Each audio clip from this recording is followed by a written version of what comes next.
I'm so excited and I'm looking forward to this day na makapagpatuot, makapagpasalamat ako sa kabutihan ng Panginoon na ako ay may trabaho na, bago ng trabaho. And indeed, this is the day that the Lord has made. It's really an answered prayer. Last week po sa prayer meeting, itinulog ko po yun na sama-sama ipanalangin na makapasa ako dun sa final interview, and the Lord granted it. Natanggap po ako dun sa ina-applyan kong trabaho, and I'm just so thankful sa Panginoon. It's really a big deal for me kasi 3 months po akong walang trabaho, mga kapatid. At siguro 100 applications yata yung nasend ko. Hindi ko in-expect na ganon kahirap mag-apply online. Dati po ako nag-interview. So, nung ako na yung ini-interview, hindi ko alam anong sagot ang gusto nilang marinig para tanggapin ako. Talagang 100 applications, 100 rejections din. Every time na naka-receive ako ng rejection email, talagang umiiyak ako. Hindi ko mapigilan, nakakaramdam ako ng self-pity, ng self-doubt, ganyan. Talagang I'm talking to the Lord, Lord, what's your plan? Bills are piling up. Talagang kailangan ko ng source of income. Pero talagang hindi pa siya binigay ng Panginoon ng mga first month, second month, third month. So, ayun, talagang hindi biro yung dinanas ko na,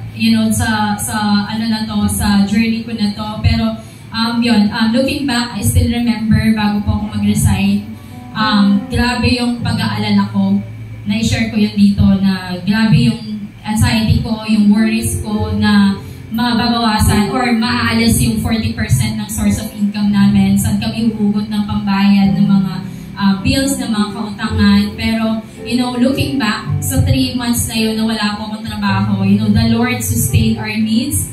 Hindi ko alam kung paano, pero alam ko may mga tao siya na ginamit, may mga resources siya na pinrovide para lang mai-provide yung mga pangangailangan namin. And yun po, I'm just in awe kung paano kumilos yung Panginoon sa buhay namin, sa pamilya namin itong mga nakaraang buwan. Kahit wala po akong trabaho, kahit pa paano nakapag-travel kami, nakapasyal kami, nakakuha pa kami ng motor last time. So, it's the Lord. Biyaya po talaga ng Panginoon yon na hindi ko ma-explain, hindi ko supat akalain paano nangyari, pero it was provided. So, looking back, I'm just in awe kung paano kumilos si Lord dito po sa in-applyan ko ngayon. Kasi sa dami ng applications ko, ang dami ko in-applyan. Sales, customer service, cold calling, team lead, post quality, lahat na, sinendan ko na. Tapos, hindi ako natatanggap. Talagang nandun yung umiiyak na ako. Tapos meron isang application doon na same offer siya, QA post siya, pero 6 days siya. So, alam mo, natatempt na ako, out of desperation, natatempt ako na sendan ko na, actually si Brother Edson, sabi niya, sige, sendan mo na, try mo na yan, sabi niya. Kaya lang sabi ko, 6 days, so, ibig sabihin pati Sabado may pasok, sabi ko. And iniisip ko na darating yung time, problemahin ko yon na sasakit, parang sasama yung loob ko pag hindi ako nakatid sa mga gawain. So, sabi ko, Lord, parang hindi ko kaya, sabi kong ganyan. So, siguro maghintay na lang ako ng next opportunity, ganyan.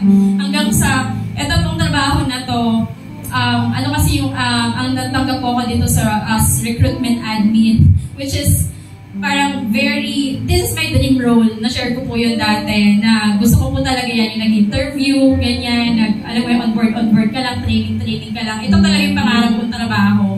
Tapos, it happens lang na wala talaga akong background dito. So, nung nakita ko ng application na to, ang sabi lang is, with recruitment background. Tapos wala na siyang masyadong parang mga requirements. So, sinendan ko siya. Ito lang yung kaisa-isang parang sinendan ko dito sa field na to. Pero I did not expect na ito pa yung binigay ng Panginoon sa akin.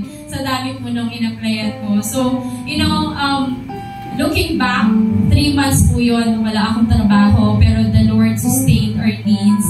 And yung decision ko na pag-resign 3 months ago, I can say na it was really a leap of faith talaga.